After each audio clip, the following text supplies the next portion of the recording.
Awal mula kisah ratusan tahun yang lalu diperlihatkan seorang pendekar wanita bernama Jang Manwol yang sudah banyak membunuh lawannya. Ia berkelana membawa sebuah peti mencari penginapan untuk para arwah yang telah ia bunuh.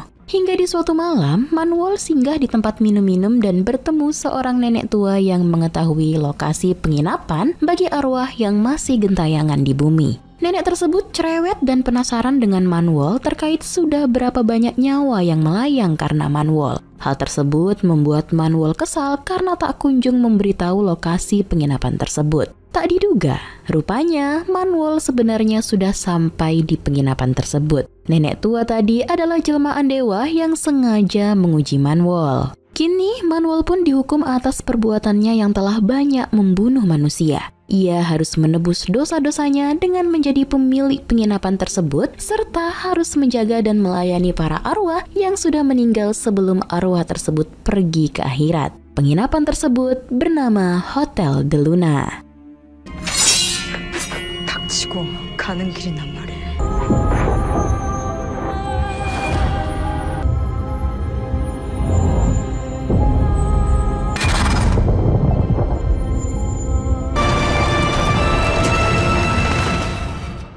Waktu terus berjalan hingga tahun 1998. Seorang pria dengan putranya tengah berada di tepi sungai Han. Hari itu putranya yang bernama Gu Chansung berulang tahun. Namun karena tidak memiliki uang, ia tidak bisa membelikan hadiah untuk sang anak. Seorang nenek kemudian ingin memberinya bunga karena Chansung adalah anak yang baik dan jujur. Namun sang ayah menolak bunga tersebut karena kelak ia akan memiliki uang dan memberikan hadiah yang lebih baik dari bunga. Padahal Chansung sendiri tidak masalah jika ayahnya memberikan bunga. Ayahnya tidak perlu mencari uang dan tinggal memetiknya saja untuk dirinya. Di sisi lain, tampak pendekar Manwol masih terus menjalani hukumannya. Kini penampilannya telah berubah menjadi lebih anggun dan cantik, namun sifat keras dan galaknya masih terus ada. Ia memiliki beberapa orang karyawan yang membantunya menjalankan hotel tersebut.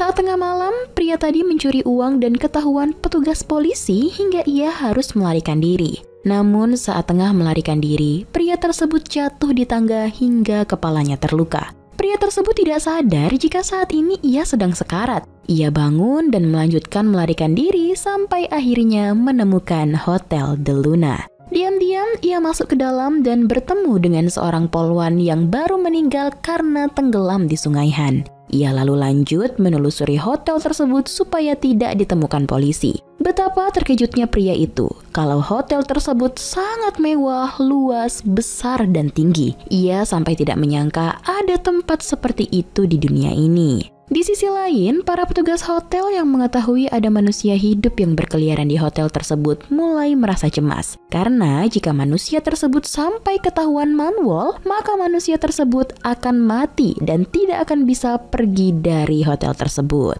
Tanpa disadari pria tersebut, seekor ular kesayangan Manwol mengikuti dan bersembunyi di balik bajunya. Ia lalu melihat sebuah pohon besar tua yang memiliki bunga yang sangat cantik. Ia teringat jika anaknya Chansung ingin hadiah bunga lalu lantas memetiknya. Tiba-tiba, usai memetik bunga itu, Manwol muncul memergokinya. Ia yang tahu kalau ular kesayangannya ada di dalam baju pria itu sangat murka. Ia juga murka karena pria itu masuk ke dalam hotel padahal belum meninggal dunia. Pria tersebut pun memohon ampunan Manwol dan mengatakan ia pantas mati. Pria tersebut tidak sadar saat ini dirinya hanya tinggal arwah, sementara tubuhnya sedang berada di rumah sakit dan sedang diselamatkan oleh dokter. Melihat pelan-pelan tubuhnya menghilang, pria itu pun memohon agar dirinya dibiarkan hidup karena memiliki seorang putra. Manwol lalu melihat bunga yang dipetik pria tersebut dari pohon tua yang sudah hidup ratusan tahun dan tak pernah berbunga sekalipun. Manwol menyadari kalau itu ternyata artinya ia harus memaafkan pria tersebut. Akhirnya Manuel pun mengampuni pria tersebut dan membiarkannya tetap hidup. Namun sebagai imbalannya, pria tersebut harus menyerahkan putranya ketika sudah berusia 20 tahun kepada Manuel untuk membalas budi. Jika pria itu tidak setuju, maka pria itu akan meninggal saat itu juga. Akhirnya mau tak mau dengan rasa ketakutan, pria itu pun menyepakati perjanjian tersebut. Beberapa saat kemudian, pria itu pun terbangun di rumah sakit. Ia menganggap bahwa pertemuannya dengan Manuel hanyalah mimpi semata. Tapi setelah melihat isi rekeningnya bertambah, ia pun sadar kalau itu bukanlah mimpi. Karena Manuel lah yang akan menanggung kehidupan putranya yang akan dijadikannya budak 20 tahun kemudian. Keesokan harinya, arwah seorang pahlawan kemarin datang menemui Manuel dan curhat tentang permasalahannya. Pahlawan tersebut yang mati dengan cara yang tak wajar meminta bantuannya. Manuel pun menawarkan kepada arwah itu untuk mengungkap kematiannya, namun dengan sedikit imbalan yang bernilai di dunia. Nah, dengan semua uang simpanan si arwah di dunia, akhirnya Manuel pun mengungkap kematiannya dan mendatangi si pembunuh yang ternyata adalah seorang politikus. Dengan kekuatannya, Manuel membuat si pembunuh itu mengakui semua perbuatannya di depan orang-orang.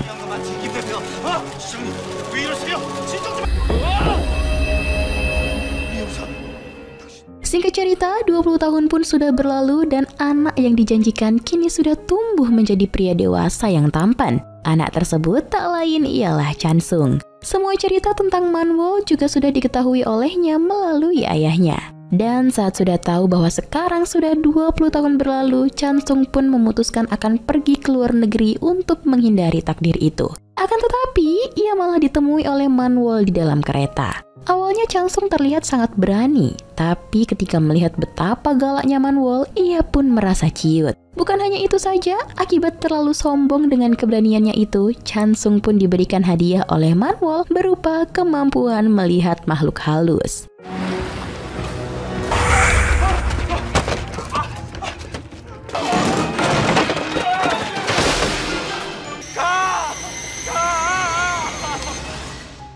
Akibatnya, Chansung pun sangat syok dan ketakutan sendiri setelah ia dikejar-kejar hantu. Setelah puas mengerjai Chansung, akhirnya Manuel pun mengusir hantu itu. Dan ia juga memperkenalkan hantu-hantu lainnya yang sebenarnya mereka sedang tersesat. Manuel juga memberitahu tentang roh jahat. Dan jika Chansung bertemu dengan roh jahat tersebut, ia harus menghindarinya karena itu sangat berbahaya. Setelah itu, Manuel membahas tentang takdir Chansung yang akan menjadi budaknya. Tapi Chansung menolak dan seperti biasa, penolakan itu berakhir dengan sebuah ancaman. Itu terbukti saat Chansung terus saja dihantui oleh arwah-arwah gentayangan yang sangat membuat Chansung merasa terganggu. Karena sudah tak tahan dengan itu semua, Chansung pun sampai menceburkan diri ke dalam kolam renang. Ternyata di sana juga ada Manuel yang saat itu sedang bekerja membebaskan arwah seekor harimau di tempat Chansung bekerja.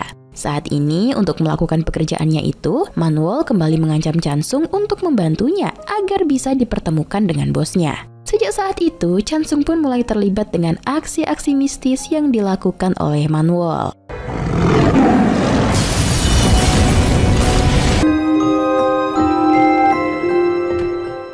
Sejak saat itu pula, Chansung mulai terbiasa dengan para hantu, bahkan ia sudah mulai berani memarahi hantu yang terus saja mengikutinya. Bukan hanya itu, untuk pertama kalinya, ia juga tertawa dan mengobrol dengan hantu itu sambil mengantarkannya ke Hotel de Luna.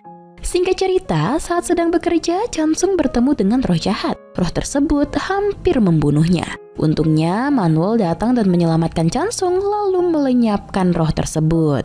Setelah melihat kejadian itu, Chansung pun sangat kaget hingga ia pingsan. Ia lalu dibawa ke Hotel de Luna dan disapa para pegawai di sana yang semuanya adalah hantu. Dengan Pak Manajer, Chansung diperlihatkan aktivitas di dalam hotel yang hanya bisa dilihat olehnya dan juga arwah-arwah lainnya. Setelah itu, Manuel memperlihatkan semua fasilitas yang ada di hotel itu yang membuat Chansung merasa tidak percaya. Setelah melihat betapa aneh semuanya, Manuel pun menjelaskan jika semua yang dilihat barusan tidaklah nyata. Begitupun dengan Manuel sendiri yang berada di antara nyata dan tidak nyata. Dan yang membuat Chansung merasa terkejut adalah ketika Manuel memegang dadanya dan mendengar setiap detak jantung dari dirinya. Di saat itu juga, Chansung sangat mengerti jika wanita yang ada di depannya ini merasa sangat kesepian dengan kesendiriannya. Hal itulah yang membuat Chansung akhirnya memutuskan untuk bekerja di Hotel de Luna walaupun semua pengunjung di sana adalah hantu. Baru saja Chansung memulai bekerja, ia langsung didatangi oleh arwah seorang siswi yang meminta bantuan kalau raganya telah dicuri dan dirasuki oleh arwah lain. Chansung yang mengetahui hal itu langsung melaporkannya kepada Manwol dan tanpa pikir panjang mereka langsung mendatangi orang tua siswi yang raganya telah dicuri tersebut. Sebuah fakta pun terungkap, ternyata raga tersebut merupakan siswi jahat yang sering membuli arwah yang memasukinya. Sampai-sampai tanpa sengaja nih ia membunuhnya. Arwah si siswi yang sering dibuli itu lalu curhat kepada Chansung kalau ia masih ingin hidup. Hal itu tentu saja membuat Chansung menjadi marah. Sedangkan si arwah siswi jahat mencoba membodoh-bodohi Manwol yang sebenarnya Manwol ya sudah tahu kalau arwah tersebutlah penjahat sebenarnya. Manwol kemudian berbicara jujur kepada orang tua si arwah jahat, yaitu tentang pembunuhan yang melibatkan putrinya. Ia juga memberikan sebuah solusi untuk itu. Tapi tentu saja itu semua tidaklah gratis. Agar terbebas dari tuntutan polisi, Manwol menyarankan untuk melenyapkan sebuah bukti berupa kalung. Tapi ternyata itu semua adalah jebakan bagi si arwah siswi jahat. Karena jika kalung itu dilenyapkan, maka si arwah jahat pun juga akan ikut lenyap. Sementara itu, si siswi yang sering dibully kini bisa hidup dengan nyaman di raga orang lain tanpa ada lagi orang yang akan membulinya. Di sisi lain, Manwol sedang merasa girang karena mendapatkan banyak sekali emas setelah membodoh-bodohi keluarga siswi jahat tadi. Melihat Manwol yang sangat materialistis itu, Chansung pun bertanya-tanya, apakah di masa lalu Manwol seperti itu juga atau tidak? Bukan hanya itu saja, Chansung juga mengaku jika ia sudah mengetahui semua tentang Manwol. Ternyata Chansung selalu bermimpi tentang masa lalu Manwol akibat ia diberi sebuah bunga oleh si nenek dewa. Saat itu juga lah Chansung menyimpulkan jika Manwol selama ratusan tahun tengah menunggu seorang pria. Dan itu memanglah benar. Karena setelah perkataan dari Chansung itu, Manwol langsung kembali mengingat masa lalunya. Di sini Manwol langsung bertanya-tanya, mungkinkah Chansung adalah reinkarnasi dari pria yang dirindukannya? Kekagetan Manwol tak hanya sampai di situ saja, ketika Chansung memegang pohon yang sudah mati, tiba-tiba saja pohon itu tumbuh kembali. Melihat itu, Manwol malah murka dan mengatakan itu merupakan pertanda buruk.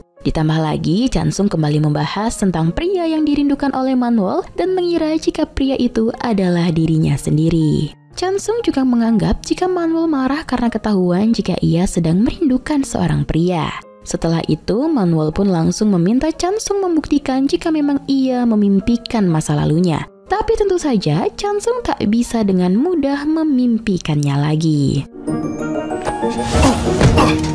관도 너랑 앉아. Paginya, perlakuan Chansung terus-menerus membuat Manwol semakin bertanya-tanya. Ditambah lagi, perlakuan itu sangat mirip dengan pria yang ditunggunya ratusan tahun yang lalu. Karena tak tahan, Manwol pun akhirnya mengusir Chansung dan memecatnya. Tapi perkataan bosnya itu tak dihiraukan oleh Chansung yang menganggap jika Chansung belum sadar dari mabuknya semalam. Sebelumnya, ternyata si nenek dewa yang bernama Magu menemui Chansung dan menceritakan tentang takdirnya dan Manwol yang ternyata sudah diatur oleh dirinya. Seperti pertemuannya dengan Manwol saat Chansung masih kecil, lalu saat ayah Chansung sedang memetik bunga di pohon tua yang membuat Manwol meminta imbalan, itu semua merupakan rencananya. Chansung yang mendengar cerita itu pun mulai bertanya-tanya, dan setelah memberikan alamat rumahnya, Mago pun langsung menghilang dari sana. Chansung lalu kembali bekerja dengan ekspresi yang tak biasa. Ia terlihat senang, gembira, sambil menyapa para tamu hotel tersebut dengan ramahnya. Hal itu ternyata diperhatikan oleh Manwol dan para pekerja lainnya. Para pekerja lalu membicarakan tentang Chansung dan pohon tua, di mana ternyata hidupnya pohon tersebut menjadi kegelisahan bagi para pekerja Hotel de Luna. Terungkaplah fakta jika pohon tersebut adalah sebuah simbol hukuman dari Manwol. Jadi, jika pohon yang mati itu berbunga dan berguguran, maka Manwol akan terbebas dari hukumannya. Dan jika Manwol terbebas, sudah pasti Hotel de Luna juga akan ikut menghilang. Itulah yang para pekerja takutkan, karena jika itu terjadi, maka mereka akan menjadi hantu yang gentayangan tanpa tujuan. Kegelisahan mereka lalu dibicarakan kepada Manwol, namun respon Manwol malah bodoh amat. Mereka juga menebak jika yang mengakibatkan pohon itu berbunga adalah Chansung. Sampai akhirnya mereka pun mengusulkan untuk mencegah pohon tua itu semakin tumbuh lebih lanjut dengan cara mengorbankan Chansung ke sebuah kamar nomor 13. Di mana di dalamnya ada roh jahat yang jika manusia bertemu dengannya, maka manusia itu akan menjadi gila. Sempat berpikir beberapa saat, akhirnya Manwol pun menyetujui rencana para pekerja hotel itu. Dan ketika mereka akan melakukan rencana itu, Manwol malah melihat Chansung yang sedang tiduran di pohon tua. Manwol terus saja memandangi Chansung yang masih tertidur lelap itu. Hingga akhirnya ia pun malu karena tiba-tiba saja Chansung terbangun. Dan ternyata apa yang dilakukan Chansung barusan pernah dilakukan juga oleh Manwol dahulu. Hal itu bisa dilihat dengan sebuah daun yang dipegangnya sama persis dengan apa yang dipegang oleh Manwol dahulu. Tiba saatnya Chansung dikorbankan dengan dalih pekerja di sana meminta bantuan untuk mengantarkan sesuatu ke kamar 13. Setelah menyuruh Chansung masuk ke sana, mereka pun merasa bersalah karena itulah jalan satu-satunya agar mereka bisa tetap bekerja di Hotel de Luna. Setelah sampai di dalam, Chansung melihat sosok arwah yang suaranya membuatnya menjadi pusing. Kejadian itu hampir saja membuat Chansung tak sadarkan diri hingga akhirnya Manwol datang menolongnya. Ternyata Manwol telah berubah pikiran dan lebih memilih untuk menolong Chansung. Di sini Manwol mengatakan jika bertemu roh jahat seperti dia, maka diharuskan untuk menutup telinganya. Karena Chansung sangat penasaran dengan roh tersebut dan tidak mendengarkan Manwol, Manwol pun terpaksa menutup telinganya lalu menciumnya. Setelah itu, Manwol menyuruh agar Chansung pergi dari kamar itu setelah pintunya terbuka. Dan jangan melihat ke belakang, karena Chansung bisa gila jika melihat roh jahat tersebut. Namun ketika Chansung sudah keluar dari pintu dan hendak pergi dari sana, ia pun mengurungkan niatnya dan malah khawatir dengan Manwol yang ternyata sudah bisa menjinakkan roh tersebut. Chansung kembali masuk ke sana dan langsung memeluk Manwol karena ia merasa sangat khawatir. Hal itu mengakibatkan roh jahat itu kembali keluar dari kamar tersebut, lalu ia pun kabur dari sana.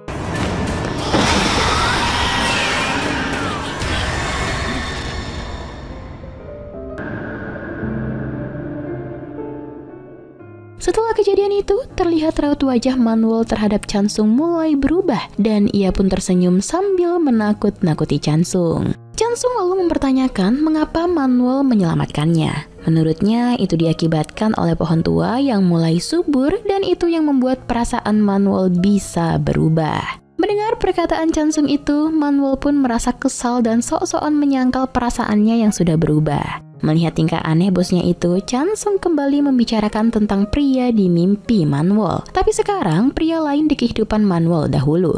Dan itu membuat Manwol jadi kaget karena Chansung tahu juga soal pria tersebut. Menurutnya pria itu adalah pria yang paling menyukainya di masa lalunya. Di sini Manwol tak bisa menyembunyikan perasaannya yang mulai menyukai Chansung.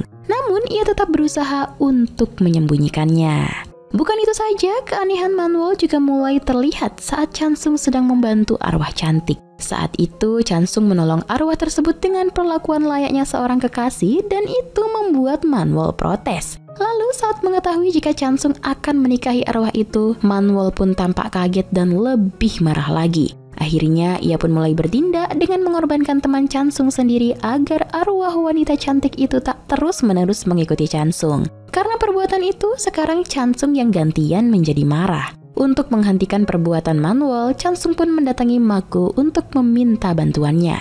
Akhirnya Chansung mendapatkan solusi, di mana ia harus mencari pasangan yang sejenis di Hotel de Luna untuk arwah tersebut. Ternyata yang berminat untuk menjadi pasangan arwah cantik itu sangat banyak, tapi arwah cantik itu malah lebih memilih Chansung. Tentu saja Manwol yang mendengar kabar itu kembali murka dan mendatanginya.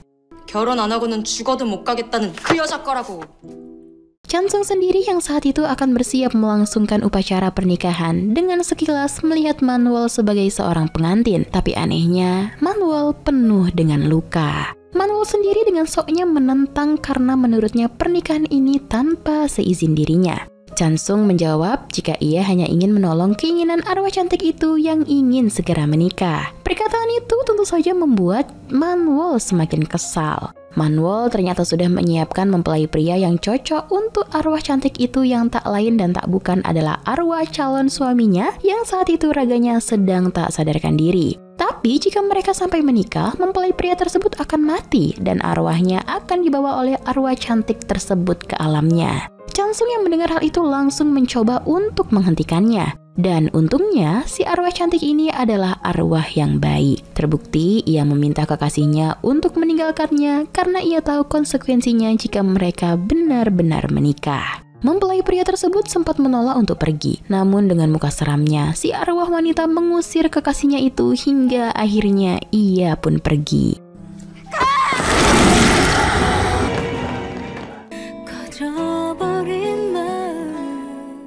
Setelah itu, si arwah cantik pun berterima kasih kepada Chansung. Lalu ia pun pergi ke akhirat dengan diantar oleh Chansung dan Manwol. Melihat tragisnya kisah cinta wanita itu membuat Manwol bersikap aneh. Ia juga dengan terbuka mulai berbicara pada Chansung jika ia pernah mengalami hal yang sama di masa lalu dan bayangan Chansung yang melihat Manwol sebagai pengantin di masa lalu merupakan sebuah kenyataan. Mendengar hal itu, Chansung juga mulai jujur jika ia diperintahkan Mago untuk menjaga Manwol. Manwol pun menyetujui hal itu. Ia lalu meminta agar ia bisa menjadi pelanggan terakhir Chansung dan mengantarkannya menuju dunia orang mati alias akhirat nantinya. Di sini, Manwol pun mengutarakan bahwa dirinya menyukai Chansung. 다신 못 볼 사람들이니까. Meski sempat terdiam mendengar pengakuan rasa suka dari Manwol, kini Chansung malah menjadi sedih. Ia jadi tahu bahwa dirinya ditugaskan Mago untuk bekerja di Hotel De Luna agar bisa mengantar kepergian Manwol. 지금 당장 가라고? 왜 이래? Setelahnya di hotel, Manwol melihat anting-anting kesayangannya yang hilang ditemukan oleh Chansung. Moodnya seketika bagus dan malam itu juga ia ingin makan gurita dengan Chansung mengenakan anting-anting kesayangannya. Tapi sayangnya setelah menghubungi teman Chansung yakni Sanchez untuk mengetahui keberadaan Chansung, hati Manwol langsung terbakar api cemburu. Pasalnya, Sanchez mengatakan jika Chansung sedang pergi dengan kekasihnya bernama Mira. Padahal sebenarnya Chansung tengah berada di sebuah warung makan dan melihat idola Manwol. Ia berniat meminta tanda tangan idola Manwol agar Manwol senang. Sementara itu, Manwol yang tengah terbakar api cemburu langsung menemui Sanchez di rumahnya dan menanyakan seperti apa kekasih Chansung. Berulang kali Sanchez menjawab jika Mira adalah wanita yang cantik dan cerdas. Manwol pun makin kesal dan jadi bad mood. Ia langsung menemui Chansung dan meluapkan emosinya. 네가 찾았으니까 너도 같이 가야 돼. 쭈꾸미 오직 쭈꾸미 때문에 나온 거야. 나는 쭈꾸미 먹으러 가려고 나온 거야. Disinilah Manwol baru tahu kalau ternyata Chansung tidak bertemu dengan Mira. Manwol dan Chansung pun makan bersama di tempat di mana idola Manwol baru saja makan. Di sisi lain, malaikat maut mendatangi Hotel De Luna karena mendengar ada sosok roh jahat yang kabur dari hotel. Roh jahat tersebut memiliki rasa benci dan dendam yang sangat besar pada manusia. Malaikat maut pun memerintahkan karyawan Manwol agar mereka segera menemukan roh jahat tersebut. Jika roh tersebut sampai melukai manusia, maka Mago akan memusnahkan roh tersebut untuk selama-lamanya. Yap, benar saja guys, roh jahat yang kabur dari hotel ternyata tengah meneror manusia. Ia menjebak korbannya dengan mengirimkan video dewasa agar si korban menonton video tersebut. Jika korban sudah menonton video itu, maka di tengah-tengah video roh jahat tersebut akan muncul dan membunuh korbannya. Diketahui para korban ini ternyata adalah orang-orang yang menonton video dewasa si roh jahat saat ia masih hidup dulu.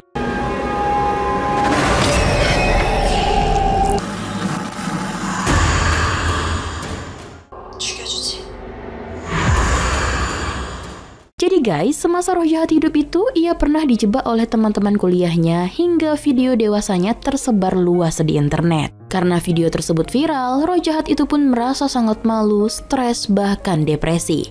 Hingga akhirnya si roh jahat meninggal dalam keadaan penuh dengan rasa sakit hati dan dendam yang belum terselesaikan. Yang lebih mirisnya lagi, saat Chansung mendatangi keluarga roh jahat untuk mencari tahu fakta kematian si roh jahat, diketahuilah kalau ternyata pelaku utama alias orang yang menjebak si roh jahat dan melecehkannya, serta orang yang menyebarkan video dewasa tersebut kini hidup sukses dan bergelimang harta dari hasil menyebarkan video dewasa si roh jahat.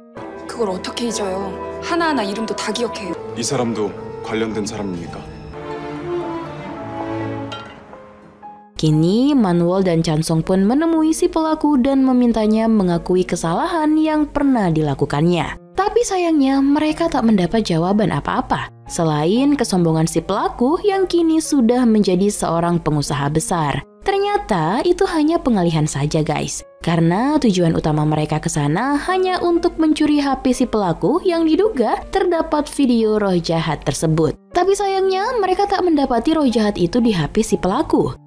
분명 핸드폰으로 영상이 전송된 건데. 한참 됐는데 왜 안 올까요? Satu yang Chansung sadari bahwa video itu juga disimpan di laptop pelaku. Dan benar saja, si pelaku pun sekarang sedang ketakutan karena roh jahat tersebut muncul di depannya. Ketika roh jahat itu akan menghabisi si pelaku, datanglah Mago yang langsung melenyapkan roh tersebut. Chansung yang mencoba ke sana melihat itu merasa sangat sedih karena tak bisa menyelamatkan roh korban pelecehan tersebut. Karena merasa tidak puas dengan keadilan yang terjadi, Manwol pun berniat membalaskan dendam dengan mengundang si pelaku untuk datang ke Hotel De Luna. Awalnya si pelaku menolak mentah-mentah undangan tersebut. Tapi anehnya, secara tak sadar, ia malah justru mendatangi Hotel De Luna seperti terkena hipnotis. Sesampainya di sana, si pelaku diperlihatkan tempat ilusi, yaitu tempat di mana ia melakukan pelecehan kepada si korban. Karena ia masih belum mengakui perbuatannya, Manwol pun menggunakan ilusi seolah-olah si pelaku ditabrak kereta. Akhirnya, ia pun mengakui perbuatannya, dan karirnya menjadi hancur setelah kejahatannya terbongkar ke media. Setelah misi balas dendam berhasil, Manwol dan Chansung pun pergi ke sebuah pelabuhan yang dipenuhi dengan kapal-kapal pesiar mewah, di mana kapal-kapal itulah yang sangat diimpikan oleh Manwol. Di saat bersamaan, tanpa diduga-duga, Mira datang ke sana. Melihatnya, Manwol seketika kaget dan dengan ekspresi sedihnya, Manwol mengingat kenangan buruk masa lalunya. Ternyata pria yang ia sukai dulu di masa lalu bersanding dengan wanita yang mirip dengan kekasih Chansung saat ini. Di masa lalunya itu, si wanita juga sudah pasti dihabisi oleh Manwol. Dan perlakuan yang sama juga hampir ia lakukan kepada Mira. Dengan kekuatannya, Manwol membuat Mira tercebur ke dalam laut. Sebenarnya Mira bukanlah wanita yang jahat. Hal itu diperkuat ketika Manwol menemui Mago yang memperingatkannya agar tidak menyentuh Mira. Manwol sendiri mendatangi Mago untuk menanyakan tentang takdirnya. Kenapa orang-orang yang mirip di masa lalunya satu persatu bermunculan? Ia juga menanyakan pria yang sudah ratusan tahun ditunggunya. Tapi pertanyaan itu tidak dijawab oleh Mago. Di sisi lain, Chansung merasa khawatir kenapa Manwol tak kunjung kembali ke hotel. Di sini, salah satu pegawai mengatakan jika Manwol tak akan mungkin bisa meninggalkan Hotel De Luna, karena hotel ini adalah penjara VVIP bagi dirinya. Itu semua karena hukuman dari Mago, karena dahulu Manwol hampir saja menjadi roh jahat. Kekhawatiran Chansung pun akhirnya hilang setelah Manwol kembali ke hotel, lalu ia menanyakan kemana pergi Manwol barusan. Manwol di sini berbohong dengan mengatakan jika ia baru saja berpesta di suatu tempat. Padahal Manwol baru saja meratapi kecemburuannya terhadap Chansung dan Mira. 그렇게 좋은 데 혼자 갔다 왔습니까? 나도 좀 데리고 가지. 춤선이 엄청나게 신묘한 댄서들의 파티였어. 댄스 파티요? Setelah mengetahui tentang fakta Manwol tadi, Chansung pun berjanji jika ia akan terus berada di samping Manwol. Tapi kegembiraan Manwol itu tidak bertahan lama setelah mengetahui jika ternyata Mira dan Chansung tinggal bersama. Ia tahu hal itu karena sudah mengutus pegawainya untuk membuntuti Mira. Ternyata Mira sendiri menginap sementara di rumah Chansung karena di rumahnya banyak sekali gangguan makhluk halus. Makhluk halus di sana bukanlah makhluk halus biasa, tapi makhluk halus dari imajinasi seseorang. Setelah membereskan masalah tentang makhluk halus itu, sisi jahat Manuel kembali muncul ketika ia mengundang Mira ke Hotel de Luna. Di sana, Manuel berniat membuat Mira menderita dengan membuat sebuah arwah imajinasinya. Manuel melakukan itu karena ia sangat iri setelah melihat kebahagiaan Mira. Terlebih lagi, Mira sangat mirip dengan wanita yang sangat ia benci di masa lalunya.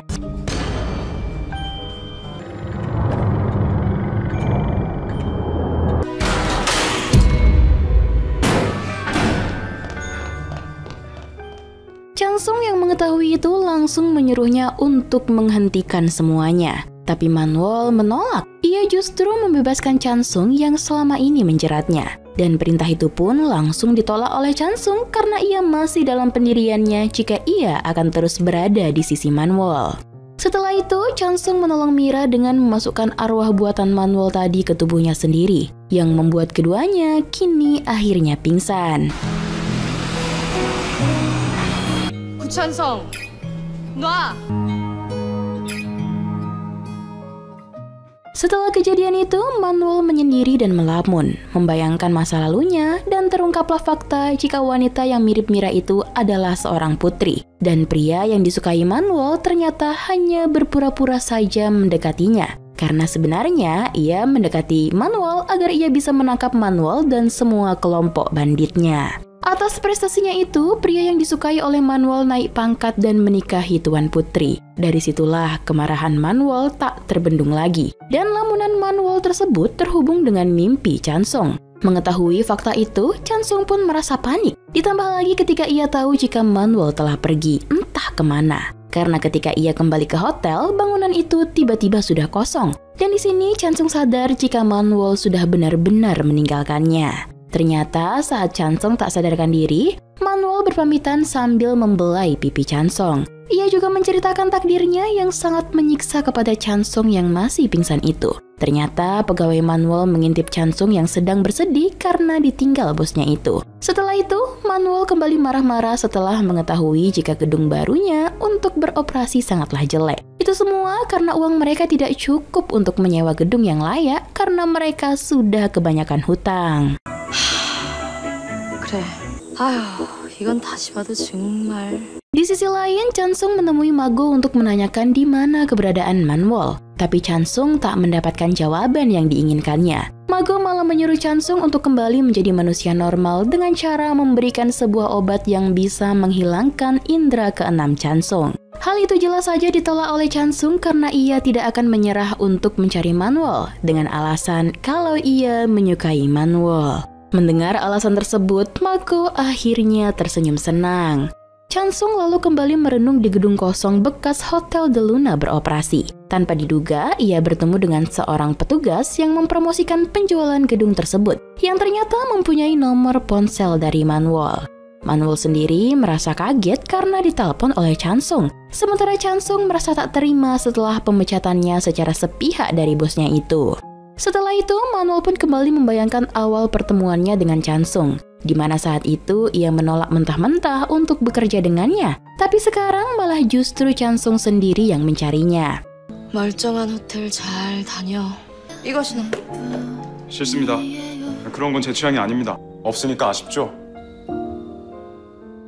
Manuel juga mengenang saat pertama kali Chansung menyapa tamu hantu mereka, yang saat itu Chansung terlihat sangat ketakutan. Dan hayalan itu menjadi kenyataan setelah Chansung datang bersama tamu kehormatan hotel tersebut. Yang membuat Manuel menjadi kaget, ternyata Chansung berhasil menemukan Hotel de Luna berkat mantan bosnya yang sudah meninggal. Dan mengunjungi Chansung di rumahnya untuk melihat lukisan yang pernah dimilikinya.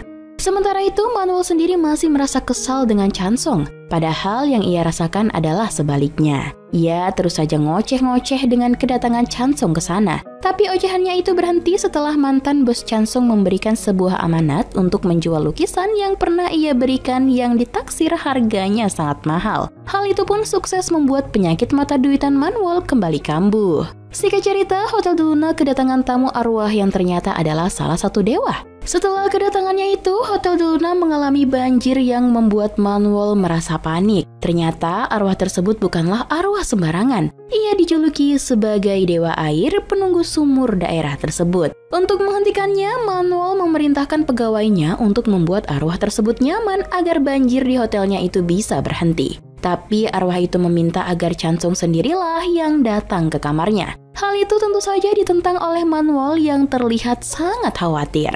Akan tetapi, Chansung harus melakukan pekerjaannya yang membuat Manuel pun langsung datang ke kamar tersebut dan menggedor-gedor pintunya dengan hati yang tak tenang.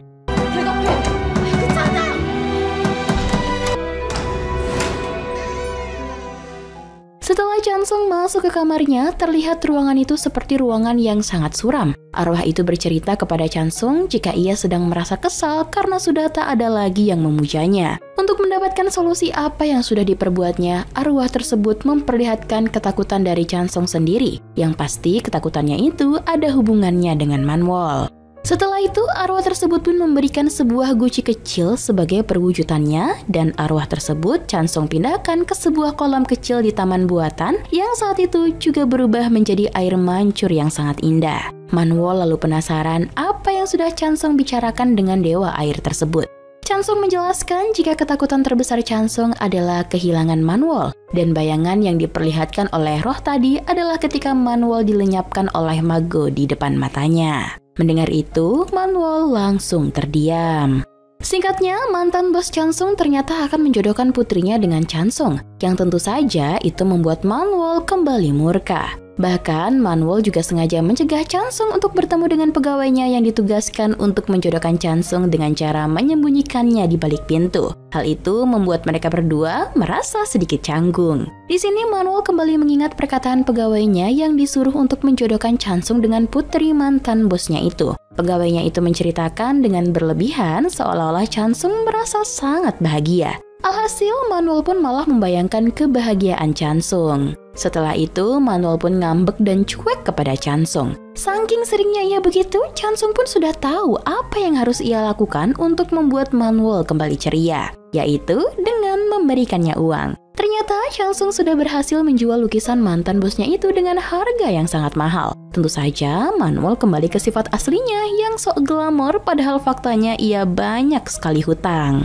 Masih dalam rangka menyenangkan suasana hati Manuel, Chansung mengajaknya untuk ke perpustakaan. Di sana, Chansung bertemu dengan sosok roh yang diketahui menyimpan sebuah rahasia di buku yang akan Chansung baca. Roh tersebut memintanya untuk menghilangkan bukti dari rahasia yang ia simpan. Yang membuat Chansung merasa kaget, bukti yang akan dilenyapkan itu ternyata foto semasa kecilnya. Manuel yang mendengar hal itu tampak kaget dan sedih.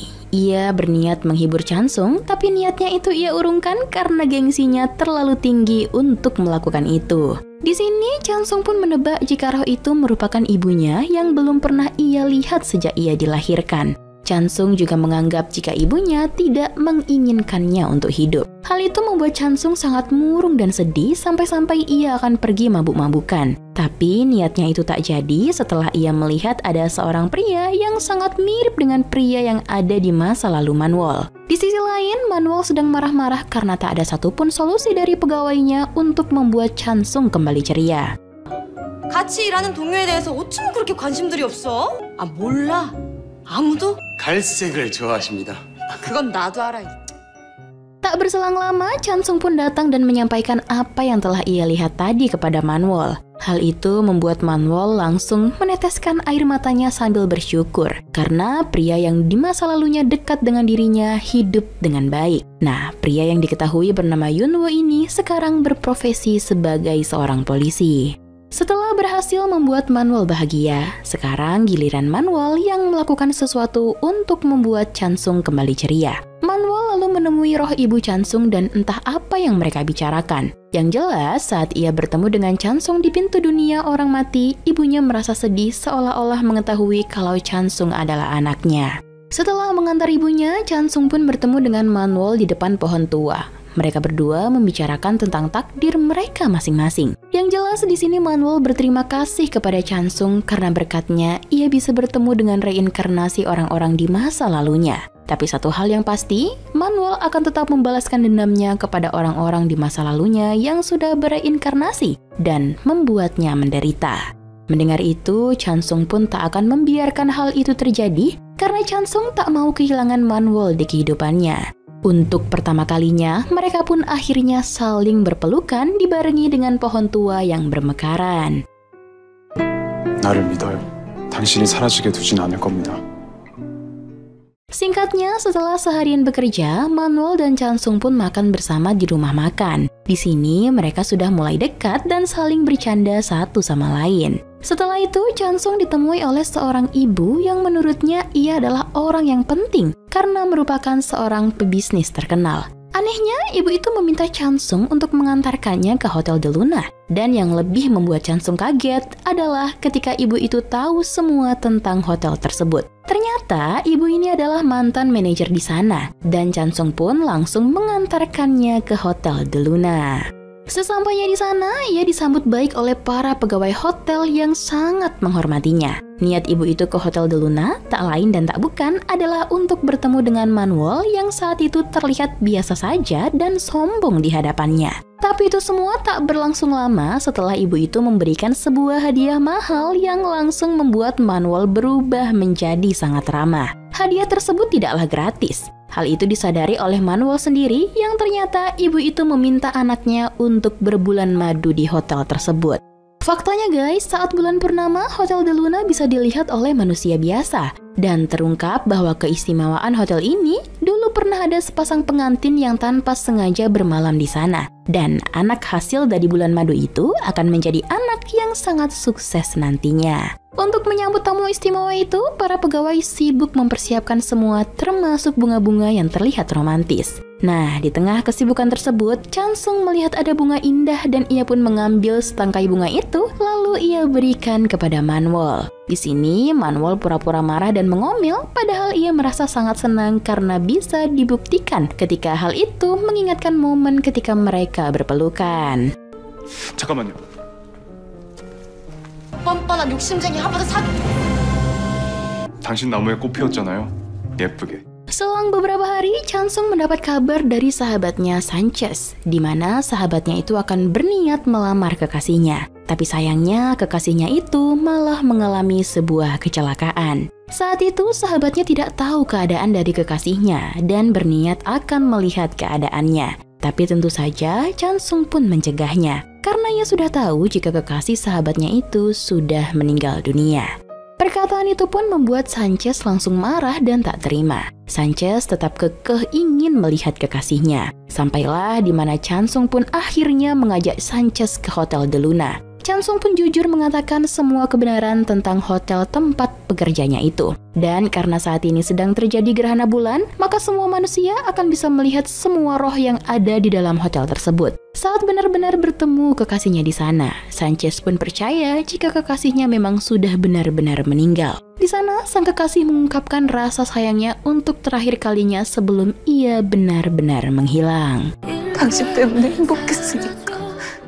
Pertemuan mereka itu disaksikan oleh Chansung yang merasa sangat sedih merasakan apa yang dirasakan sahabatnya. Dan perasaan tersebut juga dirasakan oleh Manuel sendiri.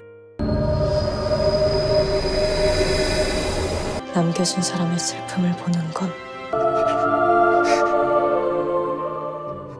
Keesokan harinya, Chansung dan ibu mantan manajer Hotel de Luna bertemu. Si ibu berterima kasih karena anaknya menikmati bulan madu di hotel tersebut. Ia lalu memberitahu Chansung kalau Chansung bisa bekerja di hotelnya jika ia sudah tidak bekerja di Hotel de Luna lagi. Rupanya, si ibu manajer ini mendengar kalau Chansung sebentar lagi akan dipecat oleh Manuel. Seketika Chansung menjadi sedih karena jika ia sudah tidak bekerja di Hotel de Luna, maka itu artinya Manuel juga sudah pergi ke alam baka untuk selamanya. Dan saat itu Chansunglah yang bertugas mengantar Manuel ke alam baka. Chansung pun mulai merasa waktunya bersama Manuel hanya tinggal sedikit lagi. Di hotel sendiri, Manuel melihat bunga pemberian Chansung layu. Ia tahu jika itu artinya saat ini Chansung tengah sedih. Manuel lalu bergegas pergi karena ia dan Chansung sudah janjian ketemu. Tak berselang lama, Chansung ditelepon oleh Yuna yang mengabarkan ia melihat pelaku pembunuhan yang selama ini sedang dicari-carinya. Nah, jadi guys, Yuna ini sekarang ikut bekerja di Hotel de Luna. Ia sering membantu arwah mendapat keadilan atas kematian yang mereka alami. Mengetahui itu, tentu saja Chansung segera pergi menyusul Yuna. Saat tiba di sana dan melihat sketsa wajah pelaku pembunuhan itu, Chansung kaget karena ternyata ia mengenali si pembunuh. Karena tak mau membuat Yuna dalam bahaya, Chansung pun menyuruh Yuna pergi dan ialah yang akan menangkap pembunuh itu. Di sisi lain, Manwol telah sampai di rumah Chansung dan ia harus menunggu Chansung yang belum kembali. Tiba-tiba saja ia ditemui oleh kembaran Mago yang merupakan dewa kematian. Dewa kematian itu tengah memperingatkan Manwol bahwa waktunya hidup di dunia ini tidak lama lagi. Mengingat bunga-bunga dari pohon tua di Hotel de Luna sudah bermekaran dan akan segera berguguran. Namun, Manwol tidak takut sama sekali dengan kematiannya. Ia tampak lebih takut jika terjadi sesuatu kepada Chansung, apalagi sampai kehilangan Chansung. Tanpa Manwol sadari, ketakutannya akan kehilangan Chansung justru mempercepat bunga-bunga di pohon tua berguguran. Kembali pada Chansung yang akhirnya bertemu dengan si pembunuh. Saat itu, awalnya Chansung berpura-pura tidak tahu apa yang selama ini telah dilakukan oleh si pembunuh yang ternyata adalah teman waktu kuliahnya dulu yang bernama Jiwon. Tanpa Jiwon sadari, selama ini ia selalu diikuti oleh hantu yang merupakan korban pembunuhannya. Hantu tersebutlah yang memberitahu semua kebejatan Jiwon pada Chansung. Saat itu Jiwon tengah meracik minuman untuk menjebak Chansung. Ia tidak sadar jika Chansung sudah masuk ke dalam ruang rahasia yang merupakan tempat ia mengeksekusi korbannya. Di sana Chansung pun membongkar kejahatan Jiwon dan menunjukkan botol-botol berisi darah korban pembunuhan Jiwon yang ia simpan. Sontak saja Jiwon yang panik langsung berusaha membius Chansung, namun Chansung memberikan perlawanan.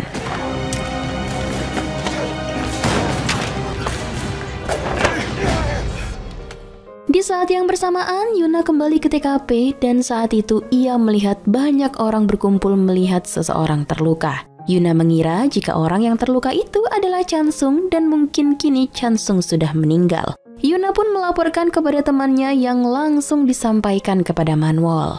Mendengar kabar itu, semua pegawai merasa sedih. Bahkan Manwol sendiri tak bisa menyembunyikan kesedihannya sampai ia memarahi pegawainya. Tapi kesedihan Manwol itu usai ketika mengetahui jika Chansung baik-baik saja dan kembali ke hotel dengan keadaan sedikit luka-luka. Ternyata yang dilihat Yuna saat orang-orang berkumpul bukanlah sedang menonton mayat, melainkan menonton Jiwon yang hendak bunuh diri dan berhasil dicegah oleh Yeonwoo. Setelah itu, dengan perhatiannya, Manwol pun mengobati semua luka-luka dari Chansung. Di sisi lain, Jiwon sendiri ternyata berhasil kabur dan kembali nekat akan bunuh diri. Sebelum ia melompat dari atas gedung, Chansung datang dan mengatakan jika ia ternyata sudah tahu jika Jiwon ini adalah seorang psikopat sejak dulu. Nah, sesaat sebelum benar-benar melompat, Jiwon sempat update status di sosial medianya dan setelah ia melompat, ia pun menjadi roh jahat. Bahkan saking jahatnya, Manwol tak mampu melenyapkannya. Ternyata kekuatan Jiwon berasal dari update statusnya tadi yang mengundang komentar negatif dari orang-orang yang membacanya. Dari situlah ketakutan dan kekhawatiran Manwol pada Chansung kembali muncul, sambil membayangkan perkataan Dewa Kematian beberapa waktu lalu. Setelah itu, Manwol menyuruh agar Chansung tak jauh-jauh dari dirinya sebelum roh jahat Jiwon benar-benar tertangkap. Nah, untuk menangkap Jiwon, Manwol meminta bantuan pada malaikat maut dan sebagai gantinya, Manwol harus mengambil nyawa seorang manusia. Yang mana malaikat maut pun tak sanggup melakukan itu.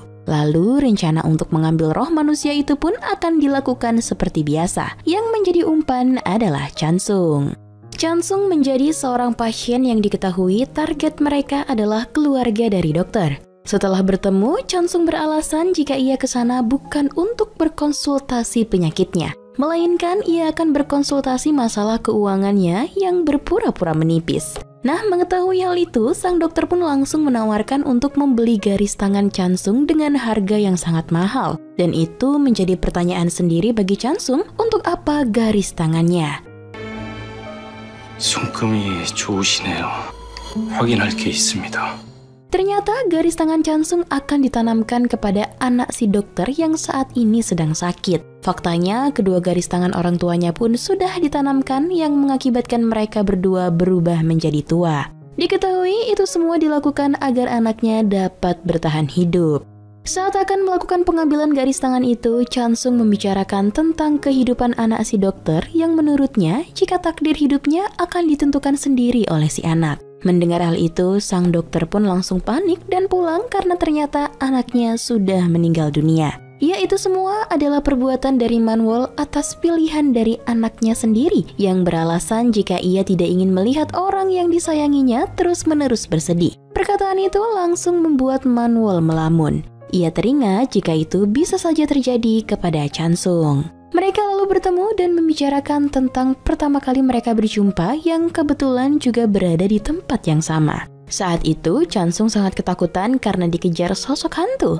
Namun saat ini ketakutan itu dirasakan oleh Manwol yang sangat ketakutan jika akan kehilangan Chansung. Di saat yang bersamaan, bunga-bunga lebat yang ada di pohon tua benar-benar berguguran.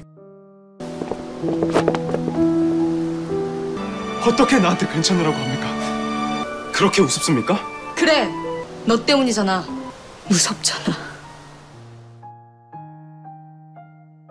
Setelah pembicaraan serius tersebut, mereka kembali bercanda seperti biasa. Manwol selalu terlihat jaim saat Chansung menggodanya. Sementara itu, roh jahat Jiwon sendiri masih belum bisa tertangkap. Bahkan malaikat maut menganggap jika roh Jiwon terlalu licin untuk ditangkap. Ia hanya bisa mengetahui jika Jiwon akan bersembunyi di tempat yang gelap. Dan sampai saat ini, ia masih terus berkeliaran di semua tempat-tempat yang gelap. Yang menjadi target adalah orang-orang terdekat dari Chansung. Salah satunya adalah Sanchez, sahabat baiknya.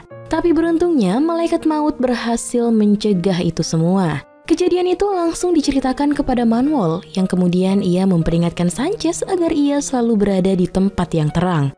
Sebenarnya Manwol juga teringat dengan Mira, tapi ia berniat mengabaikannya agar Mira celaka. Untungnya niat jahatnya itu tidak berlangsung lama dan saat sudah sadar ia memberitahu Chansung jika Mira sedang dalam bahaya.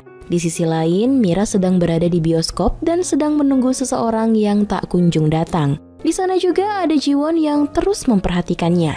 Tapi untungnya ia tak sempat mengganggunya karena Mira langsung keluar dari sana. Di luar, Mira pun bertemu dengan Chansung dan Manwol yang masih berdebat. Ternyata terungkaplah fakta jika Chansung dan Mira hanya sebatas sahabat. Pria yang Mira tunggu adalah Yeonwoo yang saat ini mereka sedang berkencan. Mendengar nama Yeonwoo, mereka pun panik karena ternyata ia sudah pingsan dibuat oleh roh Jiwon di dalam bioskop. Setelah kejadian itu, Manwol pun sangat kaget dengan perlakuan Mira pada Yeonwoo.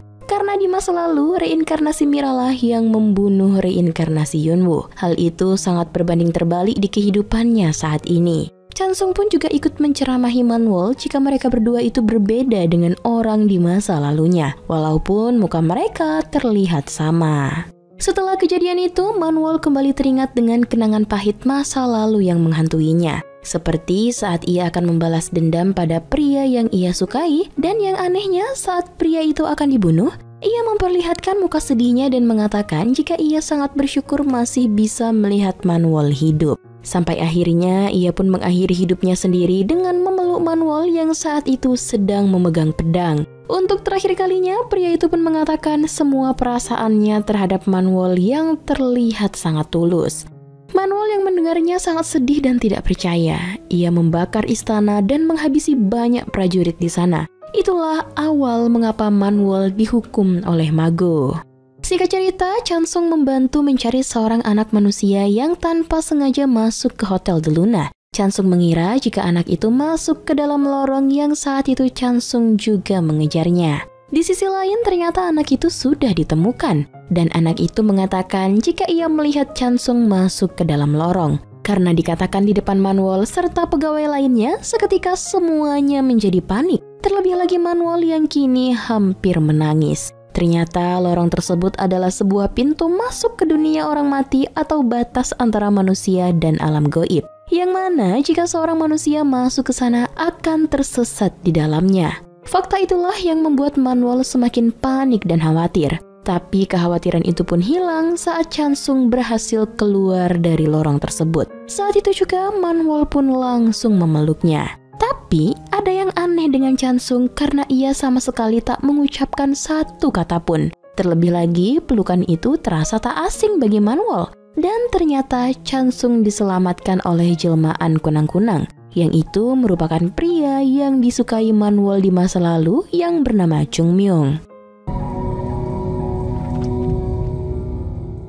Chansung diinterogasi oleh para pegawai yang sangat mengkhawatirkannya. Padahal menurut mereka untuk bisa keluar dari lorong itu memerlukan waktu yang cukup lama. Bukan hanya mereka yang penasaran, begitupun dengan Manwol yang saat ini menganggap jika Chansung adalah reinkarnasi dari Chung Myung. Hal itu pun lalu diperkuat setelah Mago menemuinya dan mengatakan jika memang benar Chansunglah reinkarnasi dari Chung Myung. Itu bisa dibuktikan ketika Mago memberikan sebuah hiasan rambut yang diberikan kepada Manwol. Sama persis dengan yang diberikan oleh Chung Myung di masa lalunya. Mago lalu menyerahkan semuanya kepada Manwol. Apakah Manwol akan meneruskan balas dendamnya atau akan menghentikannya? Sejak saat itu ekspresi Manwol berubah dan penuh dengan dendam ketika melihat Chansung. Bahkan ada momen saat dimana ia akan menghabisi Chansung dengan penuh amarahnya. Dan untungnya itu hanyalah hayalannya saja. 사장님. Bukan sampai di situ saja kenekatan dari Manwol. Ia juga dengan sengaja memberikan hiasan rambut itu kepada Jiwon dengan alasan Jiwon akan bisa bertambah kuat dan bisa menghabisi orang yang Manwol cintai. Hal itu Manwol lakukan karena ia tak akan bisa melakukannya sendiri. Dan semua perbuatannya tadi diceritakan kepada Chansung dengan jujur. Manwol juga mengatakan jika Chansung adalah reinkarnasi dari Chung Myung, pria yang sangat ia cintai dan lalu mengkhianatinya. 나는 결국 널 이용했어. 당신은 소멸되고요. 넌 할멈들이 예뻐하는 인간이니까 난 널 죽여야 되지만.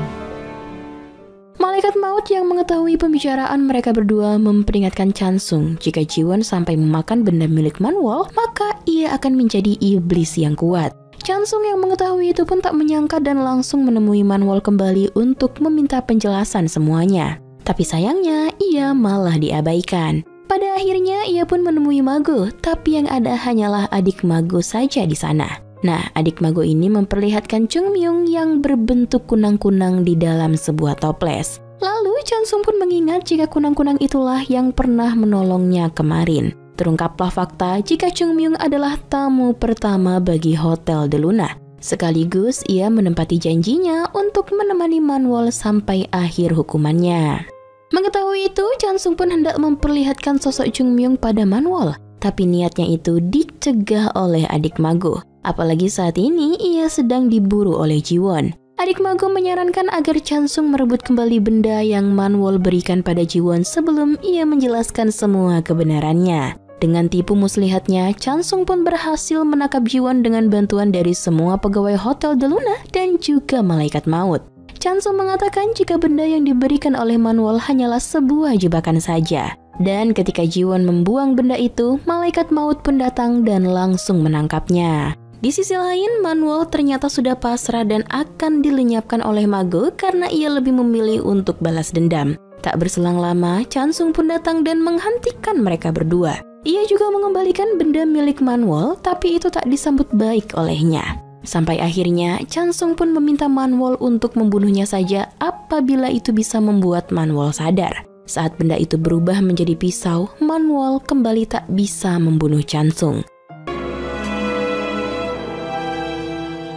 Sampai akhirnya Chansung pun menceritakan semua kebenaran yang sudah ia ketahui yang membuat Manwol menjadi tenang. Chansung lalu mengundang Mira dan Yeonwoo untuk berkunjung ke Hotel de Luna.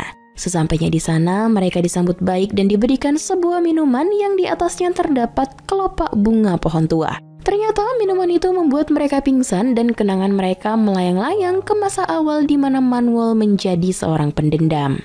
Fakta demi fakta pun mulai terungkap seperti pengkhianatan yang dilakukan oleh Chung Myung yang ternyata hanya untuk menyelamatkan Manwol saja. Dan Yeonwoo pun juga sudah tahu tentang kebenaran itu. Lalu fakta yang lain adalah yang mirip dengan Mira ternyata adalah orang yang baik. Karena ternyata itu semua adalah perintah dari sang raja dan Chung Myung pun tak bisa untuk menolaknya. Dari situlah kebencian Manwol juga mulai menghilang. Mago memberitahu Manwol untuk melihat wujud asli Chung Myung dengan cara menyebutkan namanya. Setelah melakukan itu, akhirnya Manwol bertemu dengan orang yang selama ribuan tahun ia tunggu. Tapi kali ini perasaan Manwol sudah berubah. Yang berakhir mereka saling memutuskan hubungan yang selama ini saling terikat, yaitu Chung Myung dengan janjinya dan Manwol dengan hukumannya. Untuk hukuman terakhir yang diminta Mago adalah Manwol mengantarkan Chung Myung ke alamnya. Mago mengatakan jika Chung Myung dibiarkan terus di dunia ini, maka ia akan musnah dan tak akan bisa berinkarnasi.